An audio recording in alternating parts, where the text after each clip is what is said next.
So thank you very, very much for inviting us to this Namahatta. I think we last came here maybe a year ago. Yes. Huh? Yes. Yeah, so it's very nice, and I think there are some new faces, which I think, so it's also nice to have everybody here. Yeah. So we'll have a short kirtan, and then we'll continue with the class.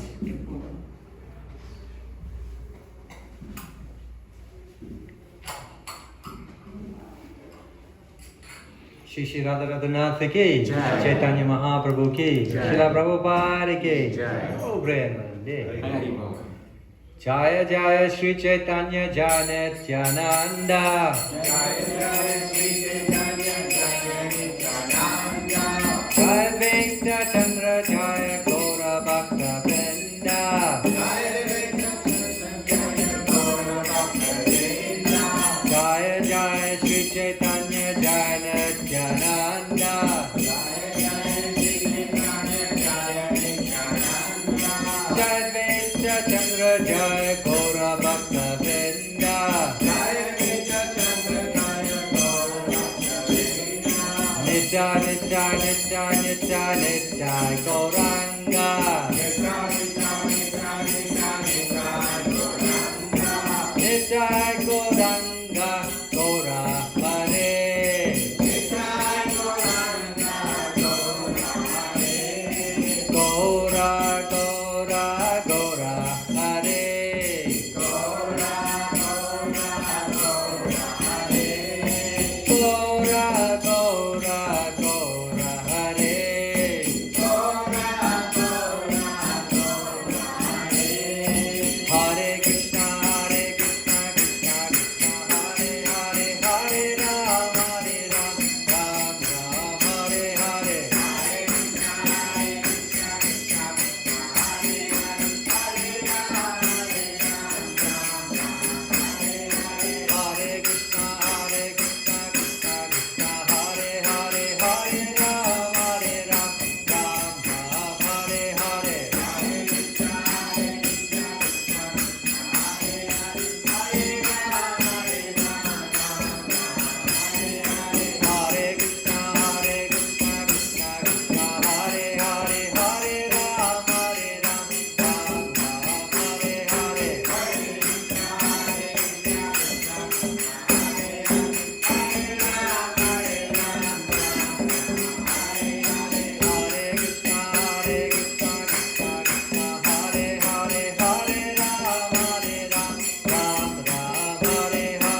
Nitai Gaura Hari Bol, Devo Hari Bol, Hari Bol,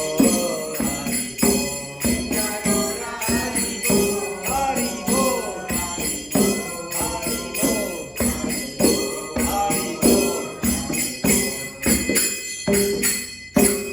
Shri Shri Radha Radhanath ki, Caitanya Mahaprabhu ki, Srila Prabhupada ki, Gaura Prema. So we have like about half an hour? About 40 minutes. Okay. 5 minutes questions after this. Questions, okay, so Damodar is here. He'll take all the questions. So my reading is taken from Bhagavad Gita as it is, chapter 8, text 28. So everybody please repeat. Om Namo Bhagavate Vasudevaya. Om Namo Bhagavate Vasudevaya. Om Namo Bhagavate Vasudevaya. Om Namo Bhagavate Vasudevaya. Om Namo Bhagavate Vasudevaya. Om Namo Bhagavate Vasudevaya.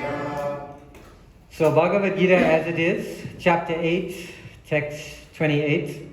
And this is Krishna speaking to Arjuna. And the English translation: a person who accepts the path of devotional service is not bereft of the results derived from the studying of the Vedas, performing sacrifices, undergoing austerities, giving charity, of pursuing philosophical and fruitive activities. Simply by performing devotional service, he attains all these, and at the end he reaches the supreme eternal abode. And the purport, it's quite a long purport, so we'll see how far we can go. This verse is the summation of the 7th and 8th chapters, which particularly deal with Krishna consciousness and devotional service. One has to study the Vedas under the guidance of the spiritual master and undergo many austerities and penances while living under his care. A brahmachari has to live in the home of the spiritual master just like a servant, and he must beg alms from door to door to bring them to the spiritual master.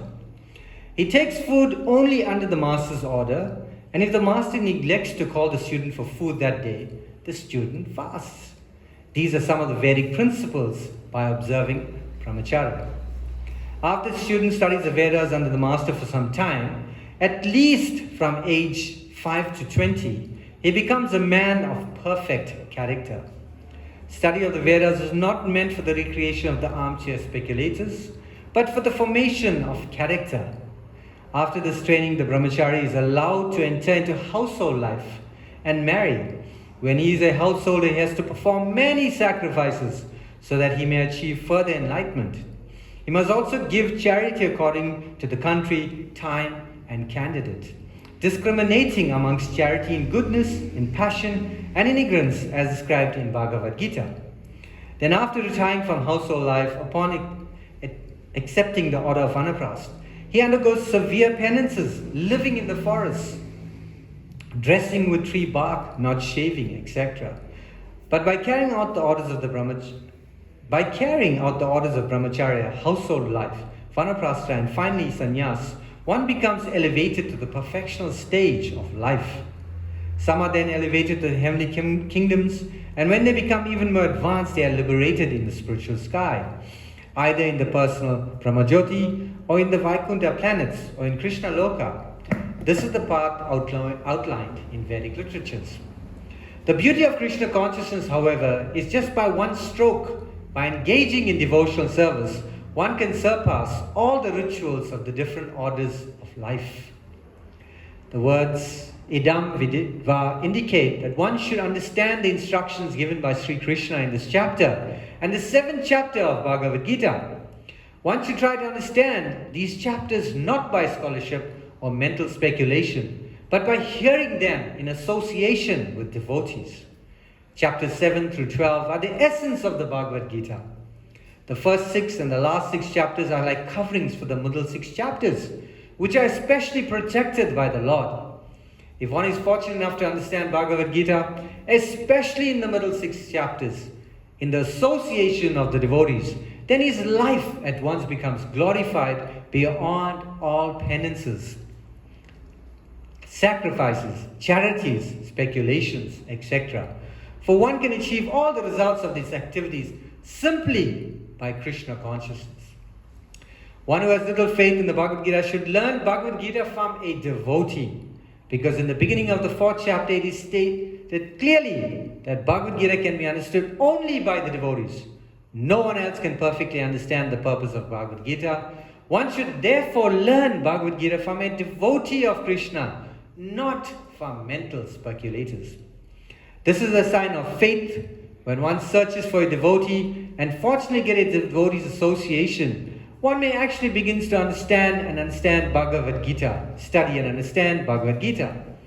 By advancement in the association of devotee, one is placed in devotional service. And this service dispels all one's misgivings about Krishna or God and Krishna's activities, forms, pastimes, names, and other features. After these misgivings have been perfectly cleared away, one becomes fixed in one's study. Then one relishes the study of Bhagavad Gita and attains a state of feeling always Krishna consciousness. In the advanced stage, one falls completely in love with Krishna. This highest perfectional stage of life enables the devotee to be transferred to Krishna's abode in the spiritual sky, Goloka Vrindavan, where the devotee becomes eternally happy. So we just close our eyes and recite a few prayers. Om Jnana Timirandasya Gananjana Shalakaya Chakshuniminthamyena Tasmai Shri Guruve Namaha Shri Caitanya Manobhishtam Stapitam Yena Bhutale Swayam Rupa Kadamayam Didati Swapadantikam. He Krishna Karana Sindhu Dina Bandhu Jagatpate Gopisha Gopika Kanta Radha Kanta Namaste Tapta Kanchani Gaurangi Radhe Vrindavaneshwari Vishwabhanu Sutidevi Prananami Hari Priye Panchakalpatrubhyascha Kripa Sindhurevascha Patitanam Pavanabhyo Vaishnavabhyo Namo Namaha Namo Vishnupadaya Krishna Prasthaya Bhutale Srimati Bhakti Caitanya Swamiti Namine Namo Vishnupadaya Krishna Prasthaya Bhutale Srimati Bhakti Vedanta Swamiti Namine Namaste Saraswati Devi Gauravani Brahmacharine Nivishesha Shunyavadi Prasiddharine Jai Shri Krishna Chaitanya Prabhu Nityananda Shri Advaita Gadadhar Shri Gaura Bhakta Vrinda Hare Krishna, Krishna Krishna, Hare Hare, Hare Ram, Ram Ram, Hare Hare. So thank you very much for that. So, I would like to ask for forgiveness in advance if I do commit any offenses in this class that I'm about to present. Please look at it as my immaturity and tolerate. We're all learning and we're trying to spread whatever little we know with the help of Srila Prabhupada, with the help of Shri Krishna. So Bhagavad Gita chapter 8, text 28, it speaks about devotional service. I would like to ask a question. What does devotional service mean to you? What is devotional service? How important is it? Anybody? Tell me about who gets engaged in devotional service here? Who has some type of service? Devotional service is singing, it's playing the mridanga, it's doing the arti, it's helping in the Sunday love feast, it's cooking at home, it's singing to the devotees at home, it's singing to your deities at home. So who participates in devotional service? Anybody here? Everybody? Everybody. So why do you do it? Is there something that you want to attain? Some result you want? Just the love. Sorry? Just the love for the family, the love for the Lord. The love for the Lord, okay. Do you not want to get something back? Or do you get something back when you do it? Is there any reciprocation that makes you want to continue with it? Is there a feeling? Definitely a feeling. Something like that? Damodar? What does devotion service mean to you? The only realization is Krishna says unalloyed devotional service. Yeah. It's the only time that you get attracted to Krishna. Yeah. And Krishna reveals everything to you. Okay, so on the path of devotion service, you're saying this acts as a bridge to the spiritual world, to Krishna himself. You can say that. Yeah. Mahatma? The Guru, our Guru, and Parampara is directing us. That Yeah. This is the process to minimize miseries and entanglement, which is Yeah. causing problems to us. Right. So therefore, they are telling us what Krishna is guiding us to do in this age, especially. So, in this verse, everybody is right, by the way. There's no wrong answers here. In spiritual life, there is no wrong answers. So, in this verse, Krishna is saying that one who accepts the path of devotional service, if he had to, for example, give in charity, if he had to perform some type of austerity, and he received some type of results for that. If he gave in charity, he'd receive some type of results. If he studied the Vedas, he'd receive some type of results. But Krishna is saying in this verse that even if you perform devotional service, or when you perform devotional service, then the results that you would get when you performed, say you gave charity, or when you perform some austerity, that results will be given to you. When you read the Vedas, you completed the Vedas, you studied the Vedas, that result, so even though you didn't read the Vedas, even though you didn't give charity, even though you didn't perform any austerity, there's no lack when you engage in devotional service. So it's as if you're getting the results of all these things combined just by engaging in devotional service. So if we had to take, for argument's sake, the Vedas, right? And I could be corrected because I just had a look at these things here just before I could come. So does anybody know what's the fastest speed at the moment? What travels at the fastest speed? Sorry? Light. Okay. In 2009, there was this Usain Bolt, I think it was, 2009. Does anybody familiar with it? Prabhu? You. So in 2009, he reached, at the 100 meter sprint, he reached a speed of 44 kilometers around that time, in that race there. But even faster than him is the speed of sound, right? And sound travels like about 1,200 kilometers per hour, right? But even faster than the speed of sound is a jet. In 1976, this jet traveled like about 3,500 kilometers per hour. Prabhu, you please correct me if I'm wrong, right? if I'm off or something. But even faster than that jet is the speed of light. They say that in 1 second, light, a beam of light, can pass the earth or rotate around the earth 7.5 times maybe in that 1 second. Just to give an indication between sound and light, if you had to blow a whistle for about 4 seconds or 4.5 seconds or something like that there, that sound would travel about 1.6 kilometers. But the very light in that 4.7 seconds would travel from Earth, past the moon, and probably halfway to Mars. Am I right? Something like that? So that's the speed of light. So many of you agree that the speed of light is the fastest, right? And it is very fast. I mean, imagine circling the globe or Earth 7 times in 1 second around that time there. What can be faster than that? But there is something faster than that. There is something faster than that. How many of you have been to India? How many of you have seen pictures of India? Or any nice, beautiful temple in India? Anybody seen? So I want you to close your eyes. And when I flick my finger, I want you to think of that picture that you saw. Right? Close your eyes. Open your eyes. How fast did the picture come in your mind? Immediately you thought of the picture, right? That is the speed of the mind. And at that speed there, nothing can catch up to it. So the speed of the mind, while you're sitting here, thousands of kilometers, you can think of what happens. So they say that even if you travel at that speed, that speed of that mind, you still won't complete reading the Vedas. That's how big and vast it is. It's unlimited. But here Krishna is saying that even if you didn't read the Vedas, just by performing devotional service, you get the same results. How wonderful is that?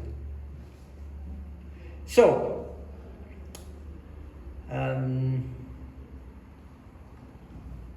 the ultimate conclusion basically, or the Vedic literatures, basically points out that Krishna is the Supreme Person of Godhead and we are His eternal servants. And this can be realized through the process of devotional service. And that is why devotional service is so important to us. So important because earlier we said it helps, it connects us to Krishna, it forms a bridge. It acts like a bridge that connects us to the spiritual world, basically. Right? And what does Krishna mean? What does Krishna mean? All attractive. It means that He's all attractive in the sense that He can attract everything. Everything and everything is attracted to Krishna. But there's one thing that attracts Krishna. And that is devotional service. So if we know the importance of devotional service, why wouldn't we prioritize it? Why do we say no? Why do we say we're busy? How many of you chant here? Anybody chant on Japamala? 1 round, 5 rounds, 10 rounds, 16 rounds. 1 round at least. Everybody's chanting every day. Why are we chanting? Get closer to Krishna. Get closer to Krishna, okay. Reach Godhead. Okay. Anything else? What does the Maha Mantra mean? Engaging in devotional service. So the Maha Mantra means, O energy of the Lord, which is Radharani itself, please engage me in Krishna service. So every time we're saying Hare Krishna, Krishna Krishna, Hare Hare, Hare Ram, Ram Ram, Hare Hare. What are we saying? Radharani, please give me devotional service. Please engage me in devotional service. We are asking for it. Some of us are doing 16 rounds. Some of us are reaching 20 rounds, 25 rounds, 26, 32 rounds there. And we are asking for devotional service. Asking, please. But the next day what happens? Paramatma comes. Prabhu, please come and help us clean some vegetables there. No, I got no time. I have to go do this here. Prabhu, please come, Namahatta. Prabhu, I have to do something else. Next day, Hare Krishna, Krishna Krishna, Hare Hare, Hare Ram, Ram Ram, Hare Hare. And then the following day, Prabhu, Sunday love feast, please come and help us to do the service. No, I got no time. Doesn't make sense. No. I'm asking for devotional service, I'm asking to get purified. Because in the process of devotional service, there's one very important thing that happens. You get association. Association and devotional service are like the railway line. They run parallel to each other. They cannot go without each other. So in the process of devotional service, you get association, and in the process of association, you get devotional service. Prabhu, namaste. I am not very religious. Yeah. But I wanted to know one question. Sri Krishna has a beej mantra, right? Om Hing Kling Krishna Govindaya Namo. Yeah. Now, instead of Mahamantra, if somebody chants the beej mantra, Sri Krishna beej mantra, Yeah. what is the problem or advantage? Yeah. So, Prabhu, I don't know if there's a problem with it. I wouldn't say there's a problem. But if we have to understand from the Vedic literatures, following that Satya Yuga, Treta Yuga, Dwapara Yuga, Kali Yuga. I'm sorry, I'm meant to say something else now, but I'm going to your question very quickly, right? In the Satya Yuga, the process was meditation. So in other words, people could sit for very, very long time and they could meditate. And then Treta Yuga, they used to, Treta Yuga, Dwapara Yuga. Yeah, Treta Yuga, they used to do elaborate fire sacrifice. So people used to sit down for fire sacrifices, and the Brahmanas are so qualified that actually the different personalities, like Lord Shiva, Hanuman, all of them used to come and participate in this yagya. But that was the process then. And then in Dwapara Yoga, the process was basically elaborate deity worship. So in other words, in the temple, you could decorate the Lord very, very nice with jewels, touchstones and things like that. Very, very expensive jewelry. Of course, you can't do that today, right? In Kali Yuga, which we are right now, the process recommended or the sacrifice for this age is the chanting of the Maha Mantra, which is the Hare Krishna, Krishna Krishna, Hare Hare, Hare Ram, Ram Ram, Hare. According to the Vedic literatures, and I'm not saying from any other organization or movement, according to the Vedic literatures and the method of yagya for this age, the prescribed method to reach home, go back to Godhead, to purify your soul, and to stop this repeated birth and death, is to basically call on the names of Lord Krishna, which is the Hare Krishna mantra.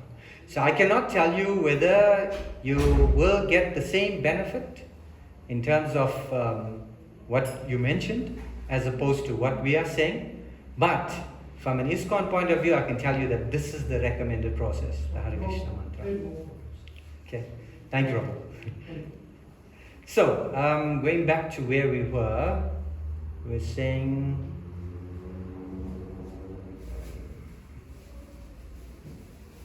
so yeah, we were saying that we're chanting this Maha Mantra and we're asking for service, and when the service comes, we're saying that we don't have time, and we're trying to push it off and everything, which really doesn't make sense. So this brings me back to a story of the light bulb, and this is what our class was entitled, right?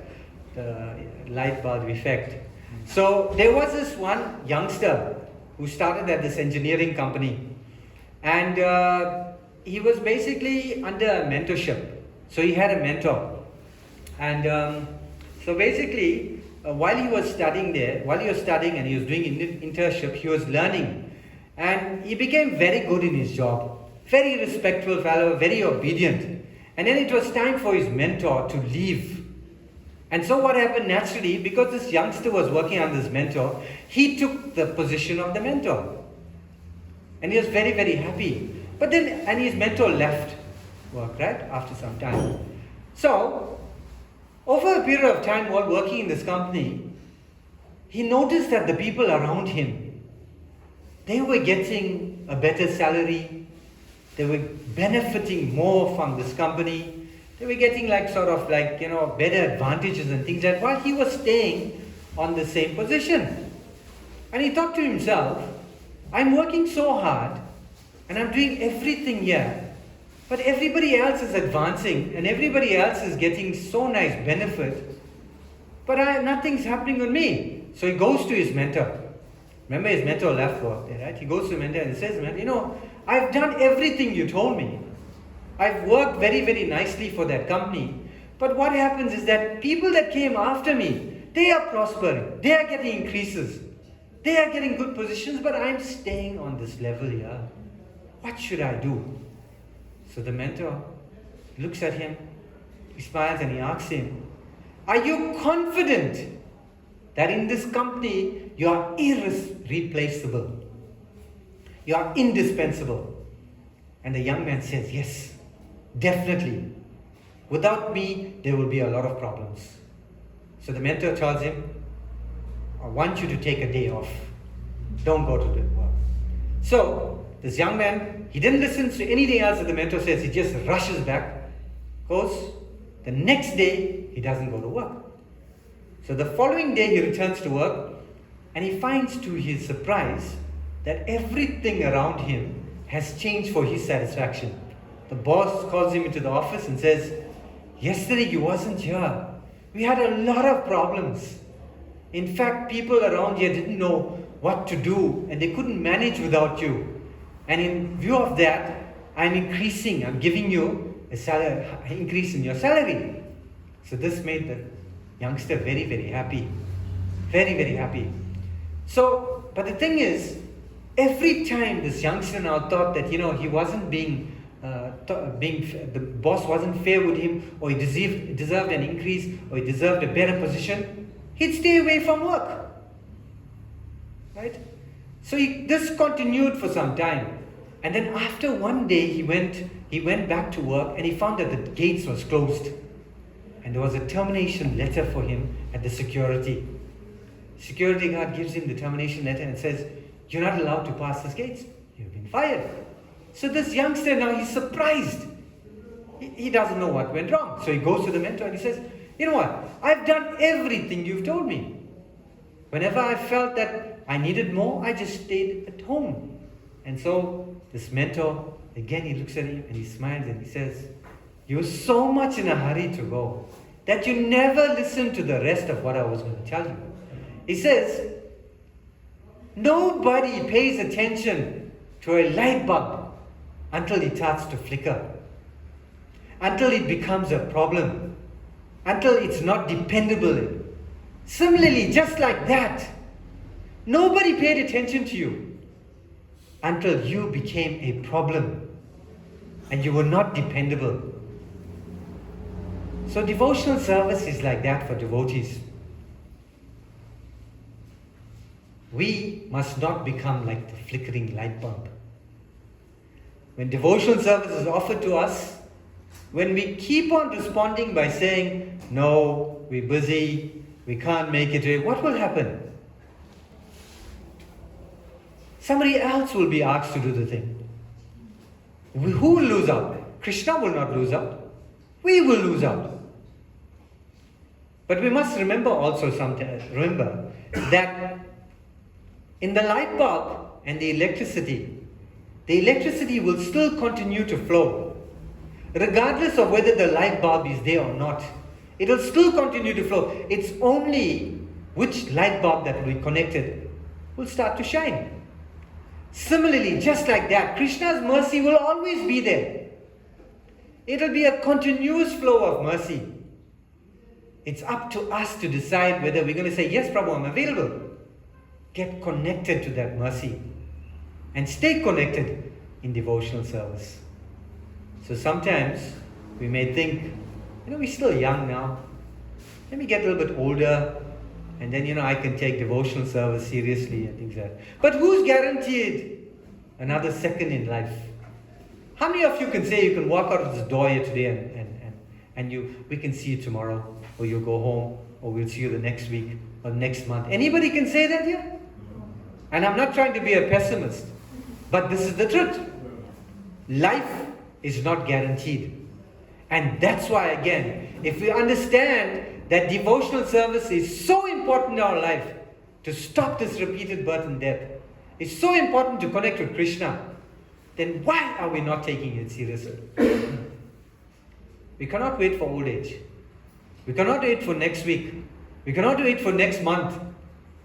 We must be greedy for devotional service. And I'll tell you another story. So, you can't cheat death, by the way. And this story is about that. You can't cheat death. So it was time for this one man to pass away. He wasn't very old as well, right? So the personification of death had a big list, and this man's name was right on the top. So the personification of death goes to this man's house, knocks on the door.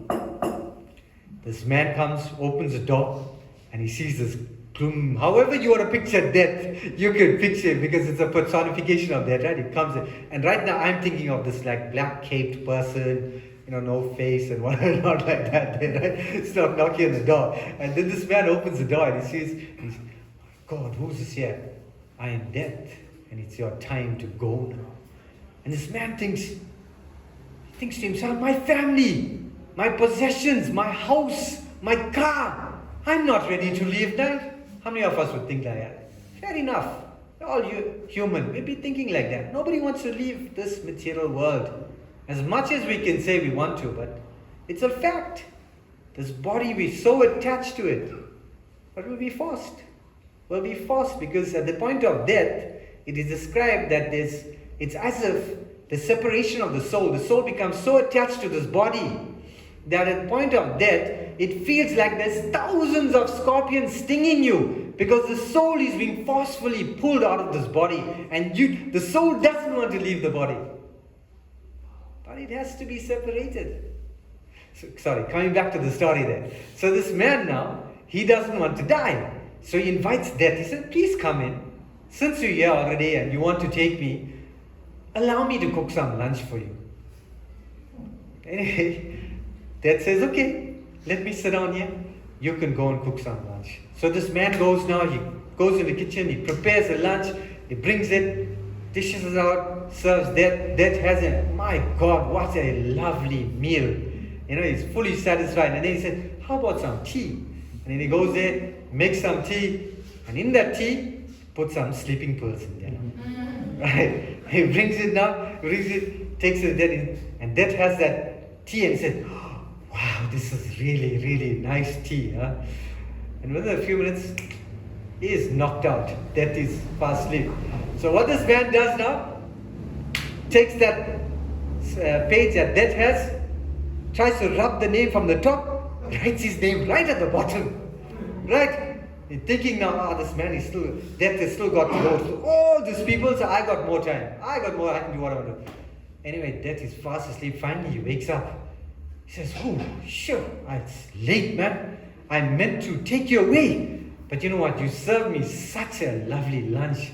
So nice tea. You've been so good to me. You know what I'm going to do? I'm going to take the person that's right at the bottom and I'm going to put them onto the top. And I'm going to go for them. So you can imagine, right? So this is the thing about death and Krishna consciousness and Krishna himself. You cannot cheat Krishna. You can't cheat Krishna. You can't buy time. When it's your time, it's your time. So we got to live in such a way that our time is the next second. And we have to do what is required of us. And what is required of us is the chanting of the Maha Mantra, Hare Krishna, Krishna Krishna, Hare Hare, Hare Ram, Ram Ram, Hare Hare. And together with that is devotional service. So we should try to do some devotional service, all of us, if we are not engaged, even at home. Put up a small altar. I'm not sure who has altars, who doesn't have. It could be very, very simple. A picture of Radha Krishna, Lord Caitanya Mahaprabhu, and Srila Prabhupada. A simple act as going outside, just breaking that leaf or that flower and offering it to Srila Prabhupada. It will really, really bring so much of mercy to you. So we should try and do like that. Yeah, I think I should be stopping here now. And yeah, okay, let me stop here now. So we can talk more the next time. But thank you so much. Prabhu, I hope I answered your question as best as possible. And we could speak a little bit more after the class if you prefer. Yeah. So, and I hope I haven't offended anybody. But yeah, thank you very much, Paramatma, for inviting us again. Thank you. And yeah, Srila Prabhupada ki. Yeah. Hare Krishna. So, sorry, it's among everybody is any short question related to the class? Raji, question? Question, Prabhu? Anything else, Prabhu? Maybe you want to say something about the class, Prabhu? You're welcome to comment. Please share something on it. And Dr. Mirza and Prof. John Allegar, they're from India, so very honored. They are university lecturers. Oh wow, Very so nice. nice. I'm heading to India tomorrow. Okay, lovely, lovely. Haribol, very nice. They started coming lately, and they go to the temple as well. Very Bob nice. make us proud in South African Indians. We discover another thing for Yeah. many years in past. Yeah. And we are very thankful to Oh. him. He was We went to India in 2016. I tell you, we left our heart there. I'll tell you, it's like, just feels like home. India is just like, you just know you home. It's just too wonderful it was to be there. Yeah. But yeah, safe travels, Prabhu. Are we going to share some realization about the class? What you learned from today? Say something. You're on camera now. Making more nervous. I think it's, Krishna says that we are part and parcel of him. So if we surrender to Krishna, we are part and parcel of Krishna. So when we are part and parcel of Krishna, that means we should be attracted to devotional service and chanting the holy name. So every living entity is part and parcel of Krishna. So we have taken the human birth, we should get actually more engaged in devotional service. And the only process in this age of Kali, as Dayal Caitanya said, is to chant the holy name. Mahaprabhu came down 500 years ago in Navadvip. We went to town, in India. We went to door, villages and cities, and he says, in this age of Kali, There's no other way. There's no other way. There's no other way. And he said it repeatedly 3 times to chant the holy name and go home, back to God. That's where we belong. So we part and parcel of Krishna. Hare Krishna. Thank you so much, Prabhu. Hare Krishna. Maharaj, you want to say something? Prabhu, thank you so much. Really appreciate that you came all the way from Lotus Park. Hope that you come again. Thank you. Thank you It so was much. a beautiful class though. It's very Thank lovely. you. I really like him. Thank you, Pastor. Thank you so much. Srila Prabhupada ki Jai. His Grace Dayal Chaitanya Prabhu ki Jai. Hare Krishna.